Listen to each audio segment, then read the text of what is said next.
The X-Zone Radio Show with Rob McConnell is largely an opinion talk show.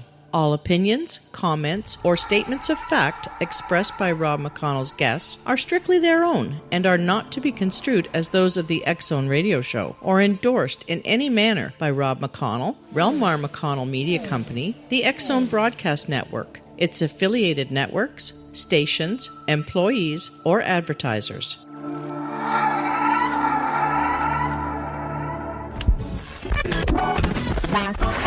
All Hit Radio.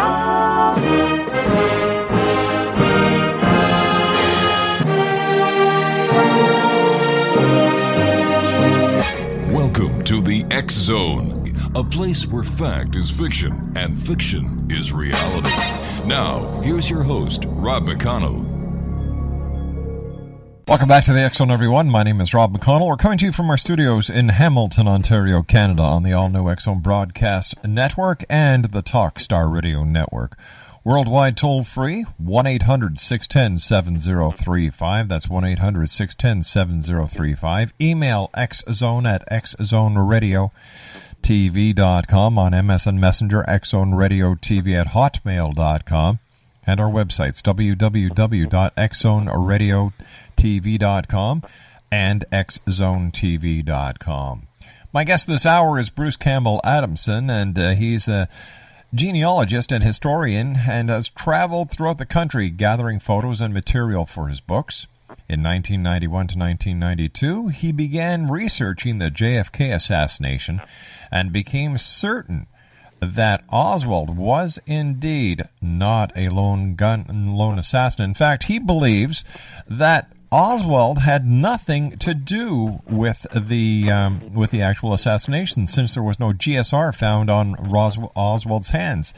Joining me now from someplace in the state of Nevada is Bruce Campbell Adamson. And Bruce, welcome to the X-Zone.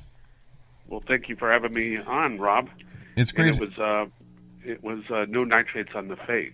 No nitrates on the face. Now, yes, if he was looking down the scope trying to kill Kennedy, he would have been looking down the scope, and he had a clear shot before Kennedy made a turn down Dealey Plaza.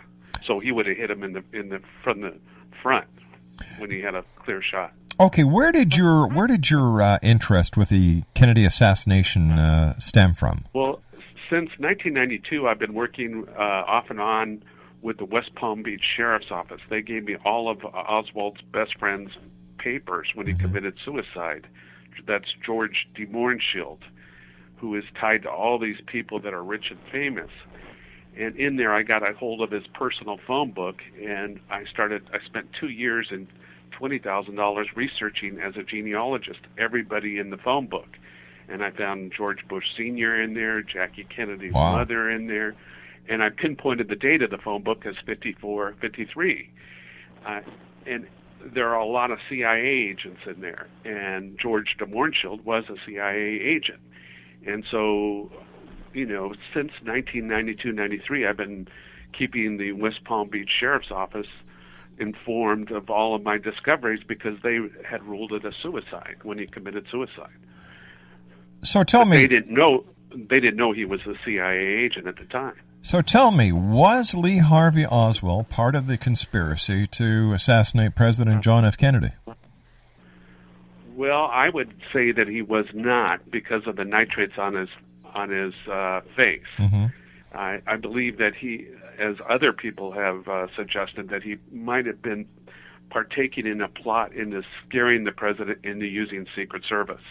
And that would explain why then he realizes he's set up as a patsy, and that's what de Mohrenschildt said for 6 months before he put a shotgun in his mouth and pulled the trigger. This best friend of his, a CIA agent. But wasn't Kennedy using the Secret Service already? So why would he? Not on the railing of his limousine. LBJ was, and I have LBJ meeting with George de Mohrenschildt, Oswald's best friend, 7 months before the assassination. Well, who was protecting the president then, if it wasn't the Secret Service? Oh, they were protecting, but they weren't doing as good of a job as they should have been doing. Kennedy did not want him on the railings of the limo, whereas LBJ is well protected with him. in the car following.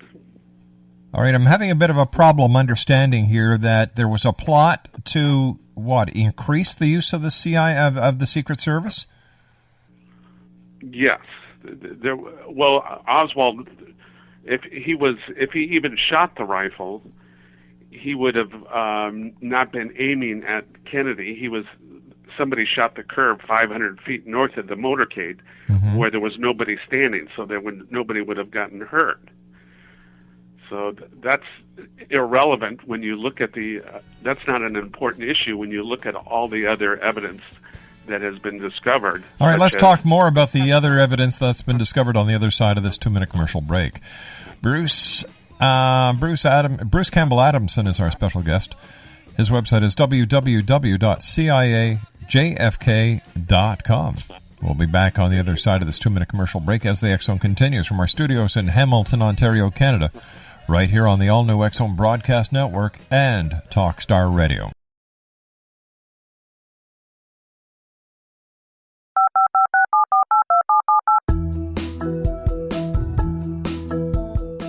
Did you know that when you're on the road with limited data or Wi-Fi, you can still listen to the X Zone Radio Show with Rob McConnell, The Science of Magic with Gwilda Wiyaka, X-1, Dimension X, Space Patrol, and every minute of the X Zone Broadcast Network by calling 213-401-0080, courtesy of Audio Now. No smartphone, app, or internet needed. It saves your data plan, and it's free if you have unlimited minutes. Call 213-401-0080 to listen on any phone, anytime, anywhere. Remember 213-401-0080 for the best of the paranormal, parapsychology, and sci-fi radio programming anywhere, 24/7, 365. Welcome back, everyone. Bruce Campbell Adamson is our special guest. His website is www.ciajfk.com. That's www.ciajfk.com. And Bruce, why was there this need to use a plot in order to get President Kennedy to use more Secret Service instead of just sitting down talking to him and saying, listen, Mr. President, you need more protection? Well, this is not my theory. That's not something that I specialize in. I specialize in Oswald's best friend. Now, I focus on his best friend and his writing to Lyndon Johnson, his best friend working with Abe Zapruder, who filmed the entire assassination, and they belong to the CIA's Dallas Council on World Affairs. Well, wasn't the Zapruder film debunked? The Zapruder film... they paid the Zapruder family $16 million in the 1990s under the Clinton administration for the original film, yet they remain to keep the copyright. Yet the Zapruders were friends with Oswald's best friends, and they shouldn't have been compensated. I'm a whistleblower for the federal government, and when you know these kind of things and intentionally compensate the person that's working with the CIA, such as Abraham Zapruder, then you're actually breaking the law. How can we prove that Zapruder was actually working for the CIA, or is this just speculation? No, he knew Oswald's best friend, George de Mohrenschildt. But that doesn't... my 14 books are on George de Mohrenschildt. All right, but that doesn't mean that Zapruder was actually working for the CIA. Is there any documentation to corroborate that fact? I ran an ad in the Dallas Morning News for 2 months looking for people who worked Mrs. de Mohrenschildt worked at the company called Nardis of Dallas. And I found 4 people, including a manager, that knew that Zapruder and Mrs. George de Mohrenschildt were friends 10 years before the assassination. So that is evidence. And that's circumstantial evidence, but do you have anything that is concrete, that is on CIA letterhead, that you've been able to get through the Freedom of Information Act that says that the Dallas Council on World Affairs is a CIA organization. They both were members of that organization. But they weren't on the payroll. Well, we don't know that. So up until this time, it is still speculation that Zapruder was part of the CIA. Well, when you're filming and you hear gunshots, isn't it natural to react for your own safety? And if you did know Oswald's best friend, wouldn't you make the disclosure, or would you keep it quiet? If you have nothing to hide, you bring it out in the open. But you didn't bring it out in the open. But you're talking about one of the greatest conspiracy theories of all time. Who killed JFK? You know. Well, that's why Leon Panetta supported my research in 92, 93. And now he's CIA director. And when he supported the research in 92, 93, I was implicating George Bush Sr., whose mentor, Neil Malin, founded the Dallas Council on World Affairs for the CIA. All right, so tell us a little bit more about this best friend of Oswald's who was in the CIA and how you made all these dots come together. Well, he gave more testimony. He gave 240 pages of testimony to the Warren Commission, and that's part of the 24-volume set. George de Mohrenschildt, for 6 months, said that Oswald was set up before he put a shotgun in his mouth in Palm Beach and blew his brains out. But before that, he was saying Oswald was set up. And the Palm Beach sheriffs did not know in 1977 that he was a CIA agent. Well, as a genealogist, I started digging. I found out his father-in-law from his second marriage was in charge of more than 250 CIA agents 10 years before Kennedy's death in the coup of Guatemala. And that's evidence that proves that he's part of the CIA. If it was known, they should have brought it out in the open. And also, I have a letter from Alan Dulles, who was a Warren commissioner, to de Mohrenschildt's brother, Dmitri von Mohrenschildt, who was a professor at Dartmouth University. And that's 10 years before the assassination. So 10 years before the assassination, Oswald's best friend is in charge of, his father-in-law is in charge of 250 CIA agents in the coup of Guatemala. And also, George Bush Sr. has written me a letter that he was friends with Oswald's best friend since 1942. And that was dated 1993, the letter, and it's posted on my website. All right, but where's your proof that it was actually a CIA hit? Well, they should have made disclosure. You don't put the head of the CIA in charge of the Warren Commission. You've got to make disclosure. It's like the wolves guarding the hen house. But so what? I found this letter, and the CIA destroyed the letter from Alan Dulles to Dmitri von Mohrenschildt. I found it at a library, and I published it back in '96. All right, so let me see if I understand this correctly. Lee Harvey Oswald is set up by his best friend, who's in the CIA, to be part of a plot to increase the security of the Secret Service President Kennedy. No, when you went into the Secret Service, that's somebody else's theory. That has nothing to do with me. All right, so, I just mentioned. Oh, okay. So, all right. So that's not me. All right. So, according to your research, then, yes, what was Lee Harvey Oswald doing in the book depository in Dallas, Texas, the day that President John F. Kennedy was assassinated? Well, de Mohrenschildt's friends found him a job there 2 weeks before, and that's Ruth and Michael Payne, Ruth Hyde Payne. Her mother-in-law, Ruth Forbes Payne, was friends with Alan Dulles. All right, so once again, I'm going to ask the same question. Ruth Forbes Payne is a cousin to James Forbes Carey. What did Oswald, at the time the president was assassinated, have in his possession the rifle that the Dallas Police Department found and claimed that was used to assassinate President Kennedy? Well, he didn't have that in his possession. That was found on the 7th floor. But that is the rifle that the Dallas police say that was used to assassinate President Kennedy, right? That's what the FBI said. So the Dallas police said nothing about it? The FBI brought the rifle back with his fingerprints after he was dead, shot and killed. All right, but when the initial arrest was made, We've got photos from the internet as well as our reference library here that show a Dallas police officer holding the weapon that was used to assassinate, or they claim that was used to assassinate President Kennedy at a press conference. Right. Okay. So the initial jurisdiction went to Dallas police, and then Dallas handed it over to the FBI, or did the FBI hand it over to the Secret Service? What was the chain of command? They took control of the investigation. It should have been the state of Texas. Okay. So what part did the CIA have in this entire affair based on your research?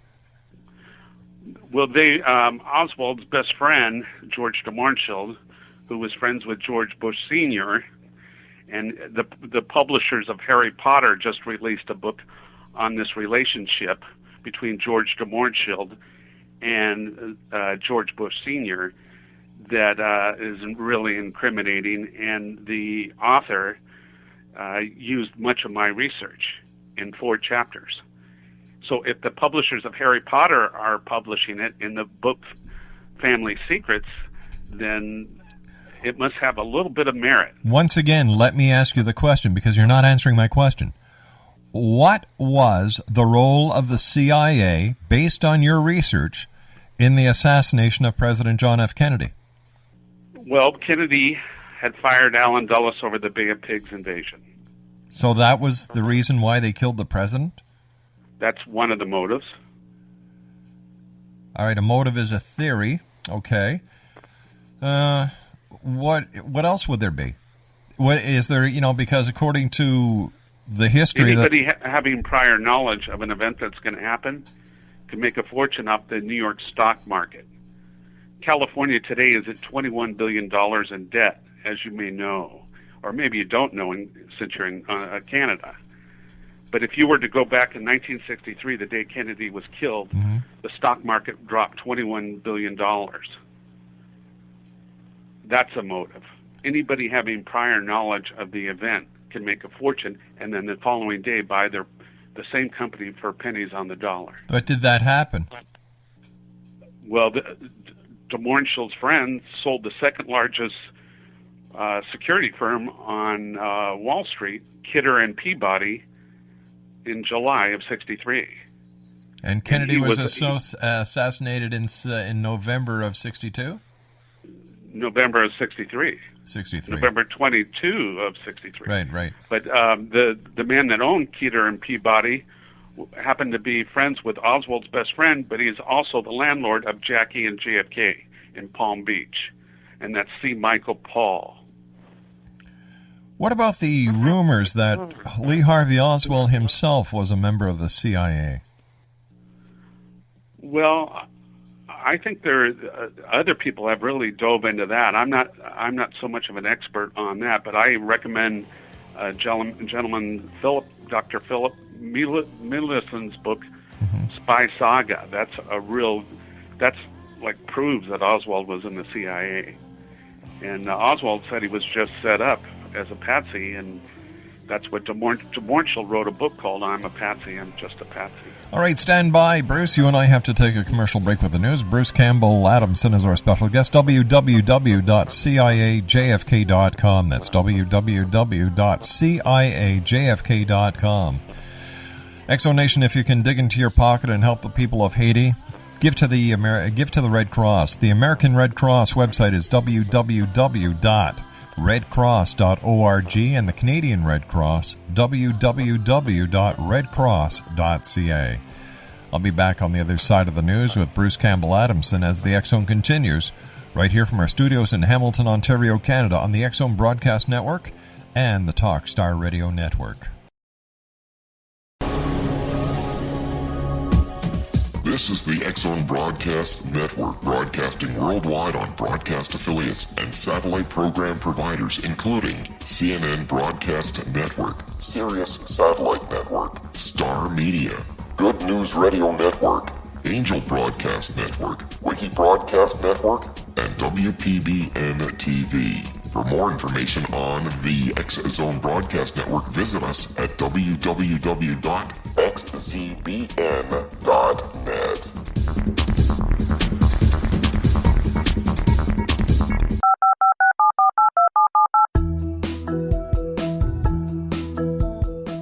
Did you know that when you're on the road with limited data or Wi-Fi, you can still listen to the X-Zone Radio Show with Rob McConnell, The Science of Magic with Gwilda Wiyaka, X-1, Dimension X, Space Patrol, and every minute of the X-Zone Broadcast Network by calling 213-401-0080, courtesy of Audio Now. No smartphone, app, or internet needed. It saves your data plan, and it's free if you have unlimited minutes. Call 213-401-0080 to listen on any phone, anytime, anywhere. Remember, 213-401-0080 for the best of the paranormal, parapsychology, and sci-fi radio programming anywhere, 24/7, 365. Welcome back to the X-Zone, everyone. Bruce Campbell Adamson is our special guest, a very interesting gentleman that we've had the pleasure of talking to in the past half hour. And Bruce and I were talking off air during the news break, and you were saying how frustrating it is for you, Bruce, trying for the past 18 years to educate people. And how do you deal with the frustration? Well, I've been intimidated quite a bit, several times, and so what I did is I willed all of my research to the public domain if I should die of a heart attack. Mm-hmm. And I just I figured maybe one day down the line somebody will grab the ball and run a lot better and faster than I can. So I have a life estate as in the product. I've sold over $100,000 in books since '96. Wow. And I've been doing radio shows since '92. And I keep law enforcement agencies and informed. Mm-hmm. And I just, when you try to profit off a terrible thing, it's not a pleasant thing. But if you can help correct the past, then history gets corrected. And it's just hard to people that never. It took me 6 months to learn how to pronounce George DeMorchill's name, and people hear that and they don't want to know what this White Russian, who he was, or anything like that, and it's just a hard sell, But Bush Senior wrote me a letter, saying he knew him since '42, mm-hmm. and then he's tied to H.L. Hunt. He dated Jackie Kennedy's mother in 1938. Tied to Abe Zapruder, Lyndon Johnson, Brown and Root, George and Herman Brown. He knew everybody. Clint Murchison. And this is Oswald's best friend. Wow. Tell me something, Bruce. Yes. Have you ever received any threats to your life? And can you can you think of who would want to threaten you to hush up? Yeah, I've had some threats. And 9/11 at 9:30 in the morning, I lived above a Mexican restaurant in Aptos, California, and I had a guy come to my door, banging on the door to let him in to lay carpet. He had a barbed wire tattoo, and I didn't let him in. And the carpet was brand new in the apartment, and it was a storage room apartment. Mm-hmm. It was a bootleg unit. Nobody knew anybody lived there. And he happened to come there at 9:30 in the morning. So if I had turned up missing at that time, what happened in New York at 9/11 at 9:30 in the morning, actually it would have been 12:30 our time, nobody would have missed me because of what happened in New York City, which is okay. I don't think that I'm better. But then a year later, I had a black helicopter flying over my apartment, and I ended up with a 3-inch bump on my head, and I had to go into emergency. And the U.S. Army was doing war games in 2002 on the Aptos Beach, and it was published in the Santa Cruz Sentinel. How did you get a bump on your head? I don't know. The military has a lot of weapons that they can use. They can knock crowds down. I don't know if you've seen this, but they've got these. They can knock crowds down off their feet from a half mile away. And then a few other times, but I won't go into all the details. Who was Jack Ruby, and what was Jack Ruby's role? Was he a member of the CIA, or was he just a civilian who got caught up into the? Well, I have a letter on eBay from Jack Ruby that I'm selling, and he was Russian Jewish, as was DeMorchill. DeMorchill was of also German nobility, or Swiss nobility. But Jack Ruby and de Mohrenschildt were born the same year, 1911, and they had the same friends. One guy was George Bowie. George Bowie was taking Oswald out for job interviews and lived right across the street from Jack Ruby. And then right after the assassination, George Bowie moved, and he was a White Russian. So there's a lot of associations. Like, who's ever heard of George Bowie? You know, they've heard of Jack Ruby, but that's the frustration, is trying to educate people. You know, it takes time, you know, and it's, you know, I'm only human. I can't put 18 years of my life in an hour at a time. I can just kind of give you the gist of it. Sure. Tell me, what, in your opinion, based on your research, is the most compelling evidence that you have come across over all the years that you've been doing your research that you believe to be a smoking gun and should be used to reopen the investigation into the assassination of the late president? Well, that's a good question. There are two pieces of evidence. There's the Allen Dulles letter that was dated 1953 to George de Mohrenschildt's brother, 3 days after Allen Dulles took over as CIA director. He was deputy CIA director before. And I sued the CIA to try to get that letter. They don't have it. They destroyed that letter. The next is the two letters between Lyndon Johnson and Oswald's best friend, George de Mohrenschildt, in April 17th and 18th of 1963, a week after the Walker shooting. I don't know if you remember that Oswald was partially convicted of shooting, of killing Kennedy, because he took a pot shot at Major General Edwin Walker of Dallas. But Lyndon Johnson is writing and meeting Oswald's best friend a week and 2 weeks after the assassination. What would you like? The shooting of Wagner. I'm sorry. What would you like to see happen? Now, with the evidence that you've acquired, you obviously have connected all the dots with the CIA. Is there a connection because of the White Russian connection that the KGB may have been involved in this as well? Well, I think the White Russians, it's kind of like what's going on today. The White Russians, how do you tell a White Russian from a red one? The red ones were expert at acting as White Russians, and today, how do you tell a terrorist from a non-terrorist? You don't know until after the deed is done. You know, it's a hard thing to do. You can't really prove it. So I just think that people need to be educated, and I'm not suggesting overthrow of any, you know, retaliation of anybody or anything. I'm just trying to get to the truth, and I guess the best thing would be if Oswald was innocent, to clear his name. And if he was a part of it, then fine. You know, I keep an open mind. But the investigating that you're doing, the research you are doing, is it to clear Oswald's name, or is it for some other purpose? If he was innocent, it would be to clear his name. And I've already completed my research. I completed it a long time ago. You know, I've been selling my books since '96.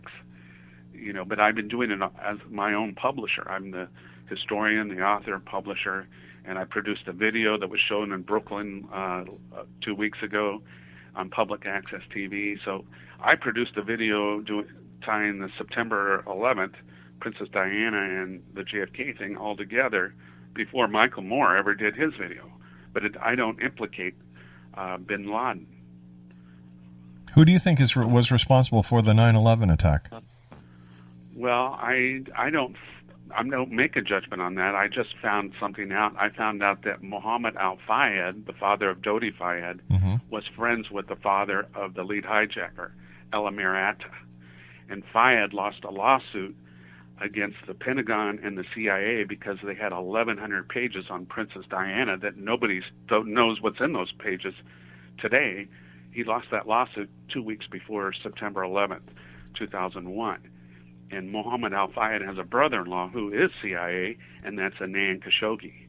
Anand Khashoggi was in charge of the Iran-Contra missile deal, and he was also in business with George Bush Sr.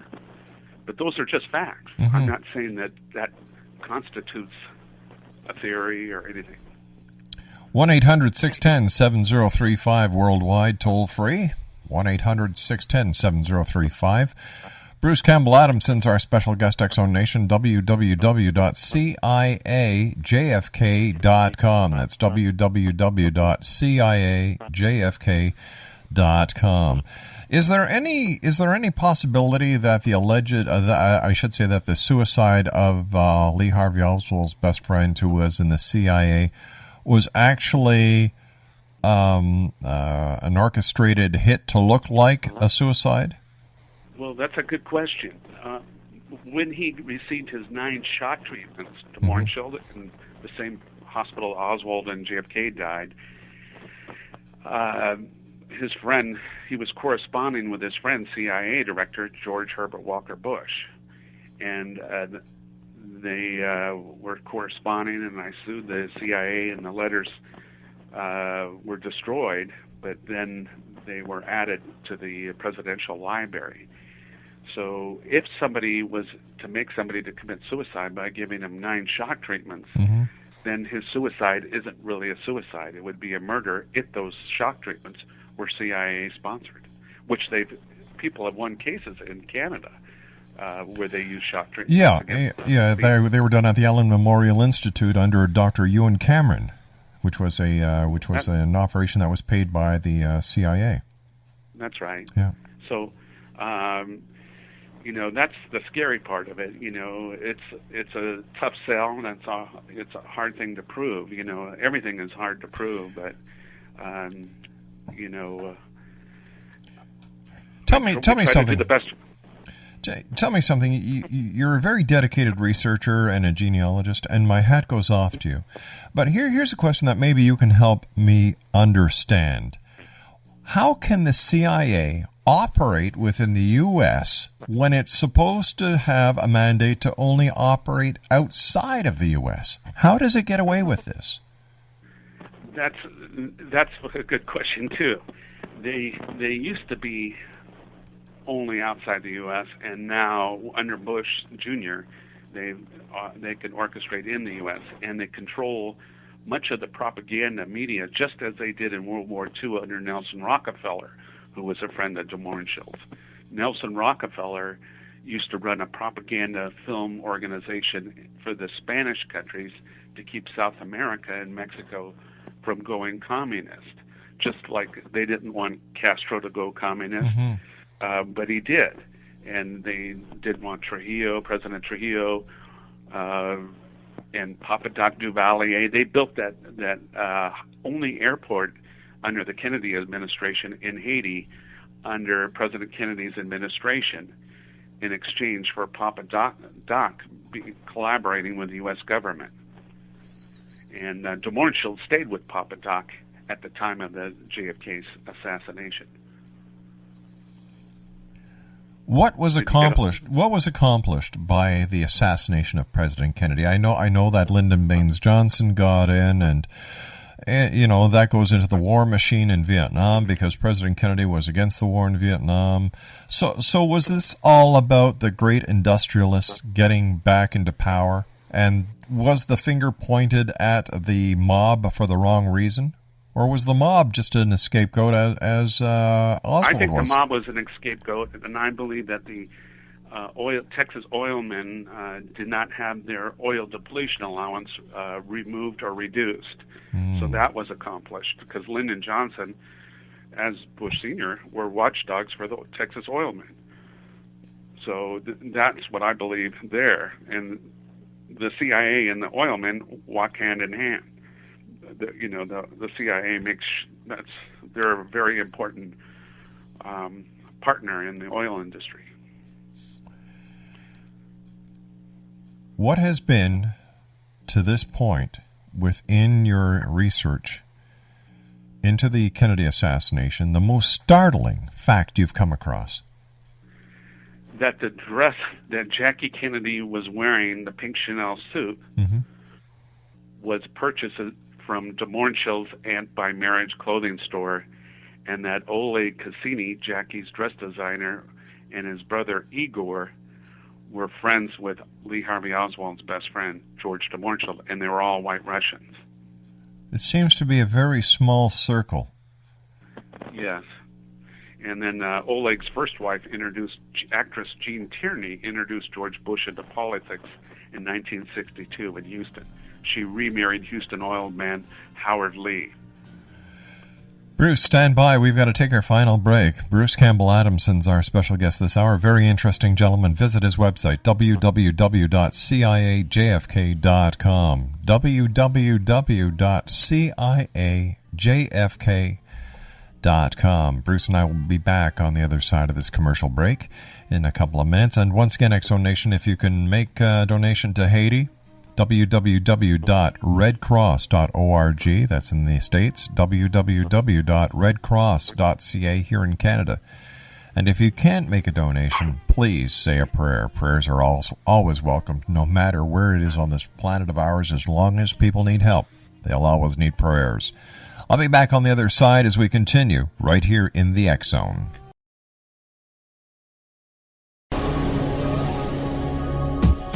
This is the X Zone Broadcast Network, broadcasting worldwide on broadcast affiliates and satellite program providers, including CNN Broadcast Network, Sirius Satellite Network, Star Media, Good News Radio Network, Angel Broadcast Network, Wiki Broadcast Network, and WPBN TV. For more information on the X Zone Broadcast Network, visit us at www.xzbn.net.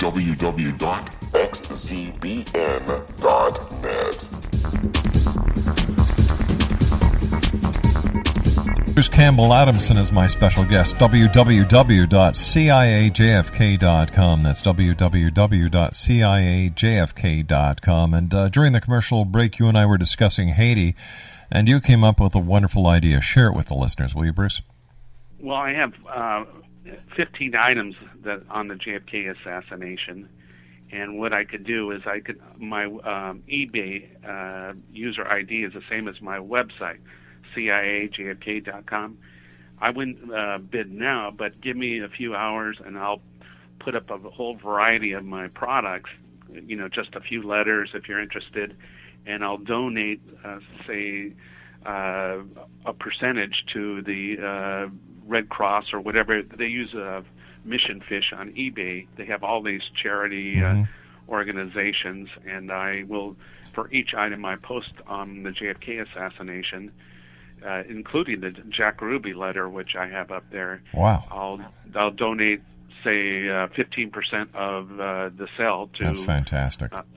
To the victims of Haiti. That's the best I could do. I mean, that's. Hey, you're part of a solution, not part of a problem, and my hat is off to you.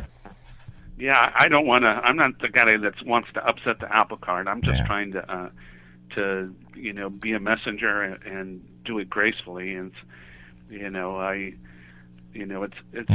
a hard thing to digest for me. I've been doing it for so long, but for a lot of people that have so much faith and belief in our system and country, I don't want to upset them. Quickly, we've got about a minute and a half left, Bruce. First of all, thanks very much for joining us. It's been a great pleasure talking to you. I'd love to have you back on again in the future. But once again, off air, you and I were talking about a lady that both you and the governor of California had proposed to. Yes, I did her family. Her name is Sarah Lee Shippen, and she is related to Mrs. Benedict Arnold, Peggy Shippen of Shippensburg, Pennsylvania. And I proposed to her in the early 80s or late 70s, and before Arnold married Marie Shriver, he also had proposed to her. And I found out this from Sarah's mother in about 2003. So it's a small world. She turned us both down. I wrote books on the JFK assassination. Arnold married Kennedy, and we're both from Santa Monica, California. That was kind of a neat story. Once again, let our listeners know how they can find out more about you and where they can buy your books.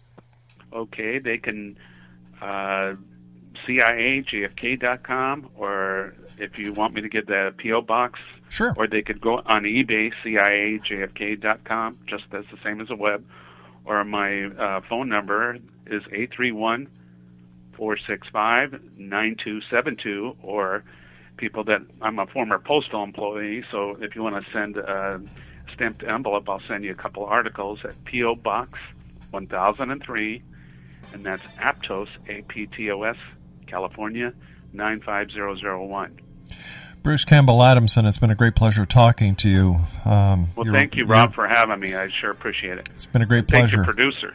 I shall. You take care of yourself. And once again, Bruce Campbell Adamson, his website, Exonation, www.ciajfk.com, and he's going to be putting a bunch of stuff on eBay with 15% of the sale of the items going towards Haiti. His eBay address is ciajfk.com. We'll be back on the other side of this commercial break with Joseph Farrell as the X Zone continues from our studios in Hamilton, Ontario, Canada, right here on the all-new X Zone Broadcast Network and Talkstar Radio. Don't go away.